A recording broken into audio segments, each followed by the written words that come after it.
കുഴപ്പമില്ലല്ലോ. ഇല്ല. ഒന്നാമത് കഴിഞ്ഞ നേരത്തെ ഒരു സോമമേശ്വരി പണിഞ്ഞത് എന്റെ പൊന്നോ, അവൻ പറഞ്ഞിട്ട് ആ സമയമായപ്പോ കട്ട മൊത്തം പൊളി ഞങ്ങൾ പോയി. എന്നിട്ട് ഇവൻ ഇവിടുന്ന് മുങ്ങിയില്ലേ? ഇവിടുന്ന് മുങ്ങിയോ? പിന്നെ മേടിച്ചോ? പൈസ മൊത്തം മേടിച്ചോണ്ട് പോയില്ലയോ? അതില് ഈ പൈസ എന്ന് പറഞ്ഞാൽ ഞാൻ ഉണ്ടാക്കുന്നതല്ല, എന്റെ ഭാര്യ ഇറ്റലി കിടന്ന് ഉണ്ടാക്കുന്ന പൈസയാ. ഇവിടെ നടക്കുന്ന അപ്പപ്പ കാര്യം ഞാൻ അവളെ വിളിച്ചറിയിക്കും, വീഡിയോ കോൾ ഇതെല്ലാം കാണിച്ചോ. അന്ന് അവൻ പറ്റിച്ചു പോയ പിന്നെ ഞാൻ കോള് വിളിച്ചവളെ എടുക്കത്തുമില്ല. ഇന്നലെ മുതല് ബെല്ലുമില്ല. ഇവൾ എന്നെ ബ്ലോക്ക് ചെയ്തയാണോ എന്നൊരു സംശയം. അങ്ങനെ ചെയ്യാൻ വഴിയില്ല. ഇല്ല. അത് പോട്ടെ, ആ സോമന്റെ നമ്പർ നിന്റെ ഉണ്ടോ? എനിക്ക് എന്നാ പൈസ മേടിക്കണം. അല്ലെങ്കിൽ ഇല്ല, സോമന്റെ നമ്പർ ഞാൻ തരത്തില്ല. കഴിഞ്ഞ പ്രാവശ്യം ആർക്കാണ് നമ്പർ കൊടുത്തതെന്ന് പറഞ്ഞ് പുള്ളി എന്നെ കൊന്നില്ലെന്നോ, ഭയങ്കര പ്രശ്നമായിരുന്നു. അതുകൊണ്ട് ഒരു കാര്യം ചെയ്യ്, ഞാനൊരു നമ്പർ തരാം, നിങ്ങൾ വിളിച്ചിട്ട് നമ്പർ മേടിച്ചോ. അവനെ നമ്പർ ഞാൻ തരാം, വിളിച്ചിട്ട് നിങ്ങൾ മേടിച്ചോളാം. ഞാൻ തരത്തില്ല. 90 74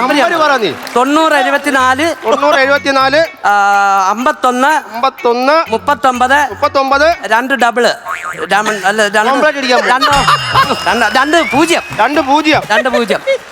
ഞാൻ തരത്തില്ല.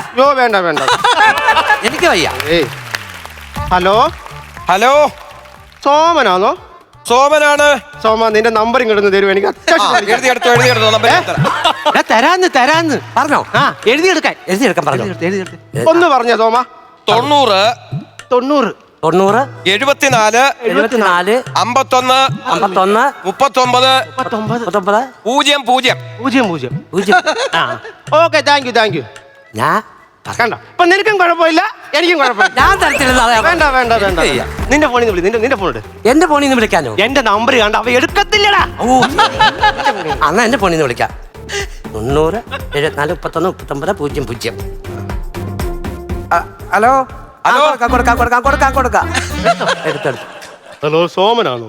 അതെ, സോമനാണ്. എടാ സോമ, നീ ആ കട്ടള പൊളിച്ചിട്ട് പോയി എന്റെ പൈസ തരായിരുന്നത്. ഇപ്പൊ എന്റെ പെണ്ണുങ്ങളെ ഫോൺ എടുക്കുന്നില്ല. ഇന്നലെ നമ്മളെ എന്നെ ബ്ലോക്ക് ചെയ്ത് വെച്ച്. നീ ആ പൈസ കൊണ്ട് എനിക്ക് പട്ടം തരാൻ നോക്ക്. പറഞ്ഞു കേട്ടോ. നീ നിങ്ങൾ വിളിക്കുന്ന സബ്സ്ക്രൈബർ വേറൊരു കോളിലാണ്.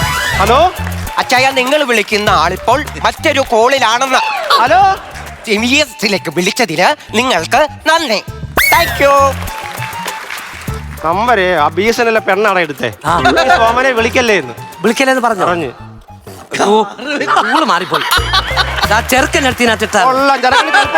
വന്നേക്കുന്നത് ശ്രദ്ധിച്ചില്ല. എന്റെ ഫോണാന്നേ. പെട്ടെന്ന് പണി തീർത്ത് പോവാൻ നോക്കണേ. ഞാൻ ഏറ്റു ഉള്ള കാര്യം ഞാൻ പറഞ്ഞു. നാളെ വെക്കുന്നേ. ഒരു കാര്യം ചെയ്യാവോ? എന്തോ അല്ല, അവളെ എടുക്കുന്നില്ല.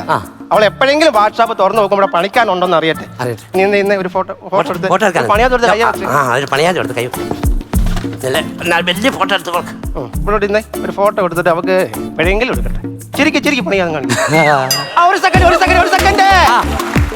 വീട്ടിന്റെ അടുത്ത് എയർപോർട്ട് ഉണ്ടെന്ന് പറഞ്ഞിട്ട് വഴി തെറ്റി വരാൻ അങ്ങനെ അതുവഴി. ഇതിലല്ല, എയർപോർട്ടിൽ പോകുന്ന അതുവഴി. അത് വേറെ റൂട്ട്. ബേബി, ഞാൻ ആണിയും കൊണ്ട് ആള് വന്ന്. ആനി അല്ല, ആനി എന്നാ പറഞ്ഞേ. ആനി എന്നെ മനസ്സിലായില്ല. ഞാനാണ് ആനി. നീ മിണ്ടരുത്. എന്ത് മിണ്ടരുത്? ഞാൻ വിളിച്ചിട്ട് നീ ഫോൺ എടുത്തില്ല. ഇന്നലെ എന്നെ ബ്ലോക്ക് ചെയ്ത്. ഇപ്പം കണ്ടോ, ഞാൻ അച്ഛന്റെ ഭാര്യയാണോ? ബേബി, മിണ്ടരുത്. മിണ്ടരുത്. അതെന്താണെങ്കിലും ഞാൻ പറഞ്ഞിട്ടില്ലേ, എനിക്ക് തിരക്കുകളുണ്ട്. ഞാനൊരു നേഴ്സല്ലേ, എനിക്ക് ഇഞ്ചക്ഷൻ ചെയ്യണ്ടേ. ആ സമയത്തൊക്കെ ഞാൻ ഫോൺ വിളിച്ചോണ്ടിരിക്കാൻ പറ്റുമോ ബേബി? നീ വന്ന ക്ഷീണമൊക്കെ കാണത്തില്ലയോ? ഡ്രസ് മാറി ബേബി. അവള് വന്ന് ഇനി ചൂടായിട്ട് നിക്കണം കേട്ടോ. ഇനിയിപ്പോ ഞാൻ ഏറ്റു. അച്ഛൻ ഇന്നലെ പറഞ്ഞേ ബാത്റൂമിനകത്ത് വെക്കാൻ ഒരു ചെറിയ കട്ടള വേണമെന്ന് പറഞ്ഞില്ലേ? ബാത്റൂമിനകത്ത് വെക്കാൻ. പൂച്ചക്കുഞ്ഞിനുള്ള കട്ടളപ്പൊടിയല്ല ഞാൻ പണിയാൻ പറഞ്ഞു. ബാത്റൂമിന്റെ അകത്ത് വെക്കാനല്ലോ പറയാനാന്ന് പറഞ്ഞു. പെട്ടെന്ന് പണി. അവള് സാധനം എല്ലാം കൊണ്ടുവന്നാൽ നിനക്ക് അധികം തരായിരുന്നു. അച്ഛൻ അടിക്കൂ? അടിക്കൂ? ഞാൻ അടിക്കത്തില്ല. അവള് കണ്ടാ പ്രശ്നമാ. ഞാൻ മദ്യം ഇവിടെ മേടിച്ച് വെച്ചാൽ രാത്രി ഇവിടെ എടുത്തോണ്ടല്ലോ ചെമ്പരത്തി ചെടി ഇല്ലയോ, അതിന് ചെവിട്ടി എടുത്ത് ഒഴിക്കും. എന്താ പറയാൻ പറഞ്ഞ നേരം വിളിച്ചാൽ ഞാൻ എഴുന്നേറ്റ് വരും. എന്നിട്ട് അതിനകത്ത് 2-3 പൂ പറിക്കും, അതിന്റെ തേൻ കുടിക്കും. എന്നാ പിറ്റാന്നറിയാമോ? അപ്പൊ 5 ചെമ്പരത്തി പൂണ്ട് പൂസ്.